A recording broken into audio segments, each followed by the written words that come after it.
अस्सलाम वालेकुम फ्रेंड्स, आज मैं आप लोगों के पास एक्सरसाइज 10B का क्वेश्चन नंबर 9 लेकर आई हूँ। ये भी एक स्टूडेंट ने मुझसे पूछा था how to solve this question. So मैं आप लोगों को आज एक्सप्लेन करूंगी कि ये क्वेश्चन हमने किस तरह से सॉल्व करना है। सो पहले हम क्वेश्चन देखते हैं। Question number 9 states in the figure AB is parallel to CE and DF is parallel to AC। X और वाई की वैल्यू फाइंड करें। ए बी हमारे पास ये लाइन है, सीई ये लाइन है, so these both are parallel and D F is parallel to A C, so D F is parallel to A C. ये दो कंडीशंस हमें दी गई हैं और फाइंड हमने यहां से ये जो एक्स और वाई डिग्री एंगल्स हैं, अननोन्स हैं, हमने ये फाइंड करने हैं। तो हमें जो इंफॉर्मेशन गिवन है वो एक ये एंगल गिवन है 58 degree. So we will start from here.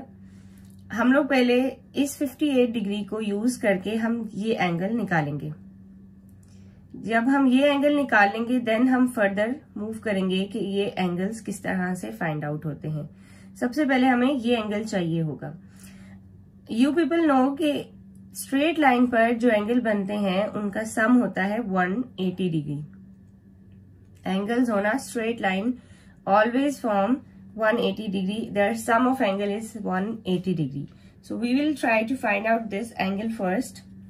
So let's start.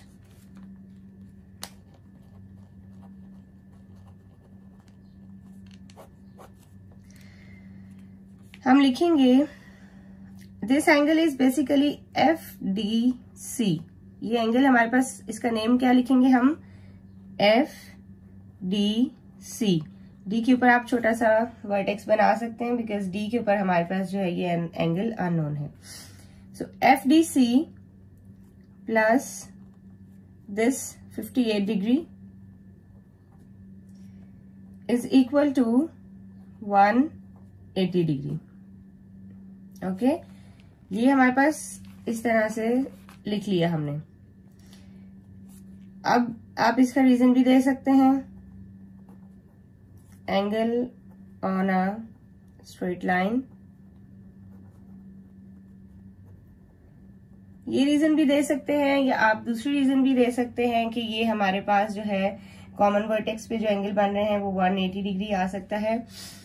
So F D सी हम यहां से कैसे फाइंड करेंगे, 180 माइनस 58। ये 58 क्योंकि दोनों तरफ सब्ट्रैक्ट हो जाएगा तो आप 180 में से 58 को माइनस करेंगे तो आपके पास आंसर आ जाएगा इसका 122 डिग्री। ये आपने एंगल निकाल लिया है दिस वन। आप यहां लिखना चाहें तो लिख भी सकते हैं 122। ये आपके पास 122 आ गया है। अब आपका बेसिकली काम क्या था कि आपने ये एंगल फाइंड करना था, एक्स और वाई। तो अब हम पहले उसकी तरफ मूव करते हैं। अब हम ये वर्किंग करेंगे कि हम इस एक्स को कैसे फाइंड आउट करेंगे। तो उसके लिए आपको पता होना चाहिए कि जब दो लाइन स्ट्रेट पैरेलल होती हैं, जैसे कि हमें उन्होंने बताया है कि AC ये जो लाइन है पैरेलल है DF के।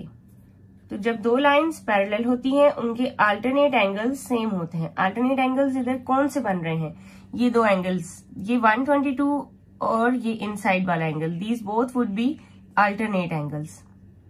ठीक है स्टूडेंट्स, तो हम इन दोनों को लिख सकते हैं कि FDC ये एंगल बनेगा ACD बिकॉज ये अननोन है। अगर इनसाइड वाला तो हम इसको कैसे मूव कराएंगे, ACD।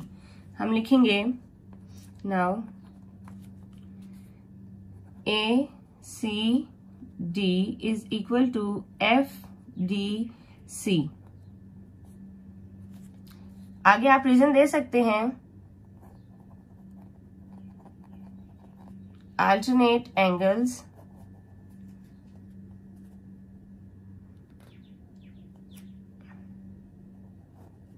Of parallel lines. और पैरेलल लाइंस अगर आप मेंशन करना चाहें तो आप मेंशन भी कर सकते हैं, DF is parallel to AC। ठीक है स्टूडेंट्स, ये सिर्फ आपको समझाने के लिए मैंने लिखा है। अदरवाइज आप अगर simple DF is parallel to AC भी लिख देते हैं तब भी सही है, वो रीजन समझ आ जाती है, क्योंकि पैरेलल लाइंस के अल्टरनेट एंगल्स हमेशा सेम होते हैं। तो ACD is equal to FDC, तो अब हम लिख देंगे कि एसीडी एंगल है क्या, एसीडी एंगल हमारे पास है 122।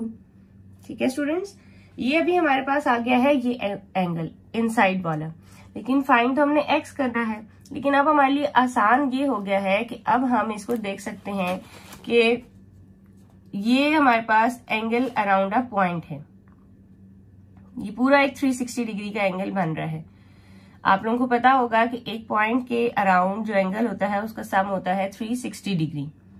ठीक है स्टूडेंट्स, तो अब हम लोग चेक करेंगे, अब हम इन दोनों को ऐड कर देंगे बेसिकली, क्योंकि ये हमें मिल गया है 122 डिग्री सी वाला।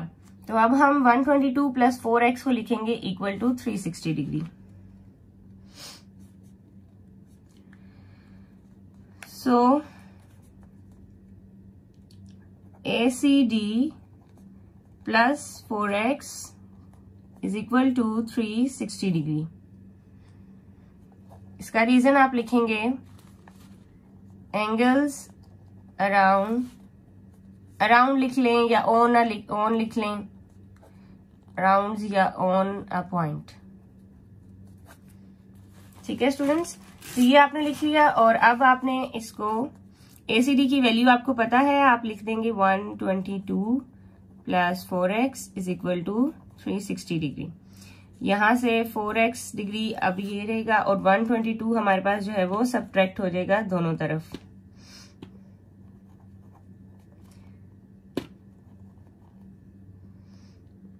ये 360 माइनस 122 आपने कर दिया है, तो 4x इज इक्वल टू ये आ जाएगा 238। अब आपने क्योंकि सिर्फ x की वैल्यू निकालनी है तो आप 4 को दोनों तरफ जो है वो डिवाइड कर देंगे, दोनों तरफ डिवाइड लाइक दिस, या सिंपल वर्ड्स में 4 उधर चल के दूसरी साइड चल के डिवाइड हो जाएगा। So x degree is equal to 238 divided by 4।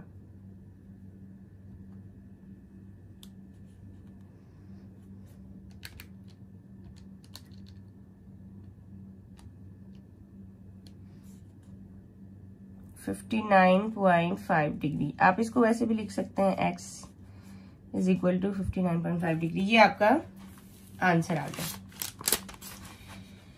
ठीक है स्टूडेंट्स, आपने x फाइंड आउट कर लिया है। अब हमारा नेक्स्ट काम क्या है, y फाइंड आउट करना है हमने।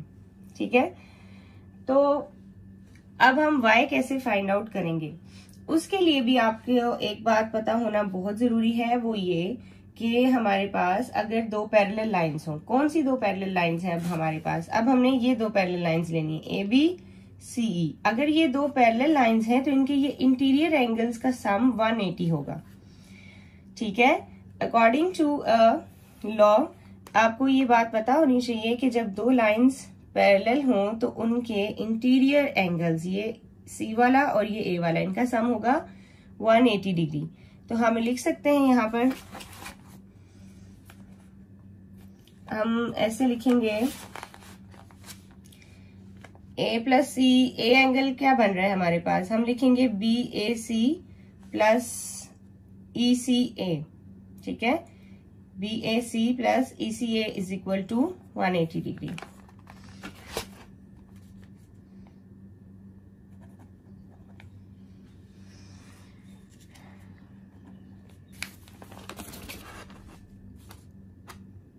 BAC plus ECA is equal to 180 degree.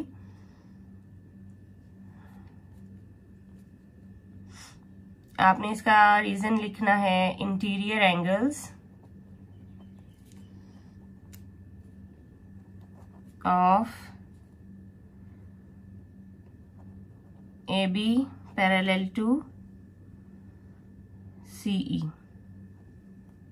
ये रीजन आपने लिख दिया। अब हम ये BAC हमारे पास अननोन था, इसको ऐसे ही रहने देंगे, BAC प्लस ECA की वैल्यू हमने निकाल ली थी पहले 122 डिग्री इज इक्वल टू 180। 122 दूसरी तरफ जाके सब्ट्रैक्ट हो जाएगा तो BAC की वैल्यू हमारे पास आ जाएगी 58 डिग्री। ठीक है, 58 माइनस, एक दफा हम चेक भी कर लेते हैं जी, ये 58 आ गया आपके पास। ठीक है, ये आपने एंगल कौन सा निकाला है, दिस वन। अब ये इनसाइड वाला निकाला है। अब आपकी वर्किंग बहुत आसान रह गई है। अब आपने जैसे आपने ये x निकाला था इन दोनों को ऐड करके, क्योंकि एक पॉइंट के अराउंड ये एंगल से, तो इसी तरह अब आप y भी निकाल सकते हैं। ठीक है, इसके लिए अब हम देखते हैं, ये आपका यहाँ तक जो है वो क्वेश्चन कंप्लीट हो गया।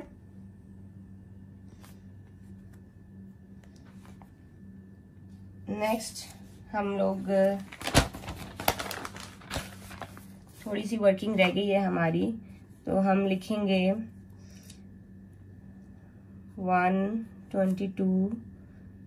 122 की बजाय आप एक दफा लिख लें BAC लिख लें, BAC plus 7y, that was 7y, या plus 7y is equal to 360 degree. आपने लिखना है एंगल्स ऑन ए पॉइंट। तो BAC की वैल्यू हमने अभी निकाली है 122, सॉरी, BAC की वैल्यू हमने 58 निकाली है। 58 plus 7y is equal to 360 degree. 7y is equal to 360 minus 58। 360 में से हम लोग 58 को माइनस करेंगे तो ये आ जाएगा 302। अब हमने क्योंकि y की वैल्यू निकालनी है तो 7 डिवाइड हो जाएगा और हमारे पास आंसर आ जाएगा y का 43.1। ये आपने इसका आंसर फाइंड आउट कर लिया। सो y भी आपके पास आ गया है और x भी आपके पास आ गया है। ये आपका कंप्लीट सोल्यूशन था क्वेश्चन नंबर 9 का।